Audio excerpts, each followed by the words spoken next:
अब क्लास किस बेसिस पे बनता है बताएं, किस बेसिस पे बनेगा? ये क्लास ए शेयर से, क्लास बी, क्लास सी, किस बेसिस पे बनेगा? किस बेसिस पे? Rights and obligations. कौन से राइट्स एंड ऑब्लिगेशंस?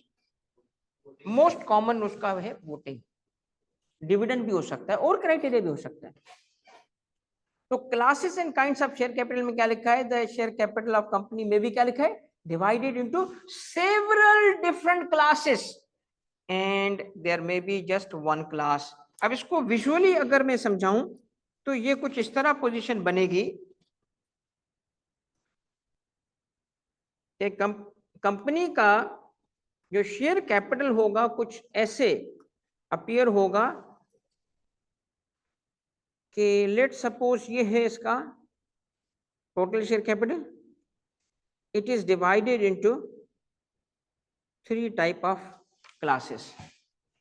एक है क्लास ए, एक है क्लास बी, एक है क्लास सी। 3 डिफरेंट है, सिंगल शेयर कैपिटल है बट डिवाइडेड इनटू 3। जो यहाँ के शेयर्स होंगे उनके राइट्स अलग होंगे, जो यहाँ के शेयर्स होंगे उनके राइट्स अलग होंगे, जो यहाँ के शेयर्स होंगे उसके राइट्स अलग होंगे। ये मुमकिन है, ये भी मुमकिन है, सुनिएगा, ऐसे शेयर्स इशू किए जाएं जिसमें डिविडेंड ही ना मिले। तो आप कहेंगे फायदा क्या है? भाई कैपिटल गेन, वैल्यू बढ़ रही है, वैल्यू बढ़ रही है, वैल्यू बढ़ के उससे कमाओ। आपको अच्छा नहीं लगता, डिविडेंड चाहिए, नहीं लो उसके शेयर्स, ठीक है ना। डिफरेंट क्लासेस का क्या मतलब है? अब अगर सपोज करे एक बंदा कहता है यार फलानी कंपनी में मेरे 3 शेयर्स हैं, आप उस पर हंसोगे यार 3 शेयर्स हैं, पता चलेगा 3 शेयर के अगेंस्ट उसका वोटिंग राइट जो है ना 70% का है, ठीक है। फिर कहोगे अच्छा तो भाई आपकी मर्जी है ना। इसका मतलब समझते हैं क्या है? कंपनी लॉ को ऐसे ना समझें कि कंपनी लॉ सारा कंपनीज एक्ट में लिखा है। भाई कंपनी लॉ इजाजत नामे दे रहा है, इजाजत, मर्जी तुम्हारी, ये जो ये अवेलेबल है तेरे पास तुम करो, ठीक है। मिनिमम डायरेक्टर्स जब पढ़ोगे ना कहीं लिखा होगा मिनिमम डायरेक्टर 2 हो, तो मिनिमम है ना, मैक्सिमम थोड़ी है। हम 12 कर देते हैं। जहां पे लिखा है रिगर लिखी होगी, यहाँ पे 3 लोग होने चाहिए, वो कहते नहीं 3 नहीं 5 होने चाहिए, ठीक है। थोड़ी ये फ्लेक्सिबिलिटी ध्यान में रखना कि कंपनी लॉ रेंजेस देता है।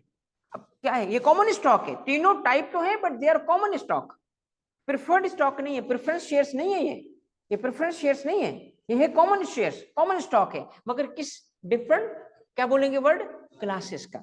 अच्छा क्लासेस कैसे बनी? डिफरेंट राइट्स, ठीक है।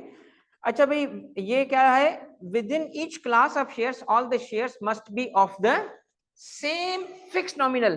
अब ये नहीं कर सकते आप, ये तो ठीक है कि आपने क्लास ए बी सी कर दिया। अब आप ये देखो भाई क्लास बी के शेयर्स होंगे, एक वो, इसमें से 100 शेयर्स वो होंगे जिसकी पार वैल्यू होगी 35 रुपए, मगर एक और इस सेम क्लास के शेयर्स होंगे जिसकी पार वैल्यू होगी 50 रुपए। ये मुमकिन नहीं है, ऐसा नहीं कर सकते। With in the same class वो सेम होंगे, फिर वो डिफरेंट नहीं हो सकते। With in the same class फिर ऑल पर्पस के लिए सेम रहेंगे। यानी हाँ आपस में फर्क क्या हो सकता है, बी और ए में तो फर्क हो सकता है, मगर all the shares of class B, all the shares of class A, all the shares of class C वो सेम होंगे। Within the same group तो सेम रहे ना, उसमें वेरिएशन नहीं करेंगे। शेयर कैपिटल में वेरिएशन मुमकिन है मगर क्लास में नहीं है, क्लास ऑफ शेयर सेम रहेंगे।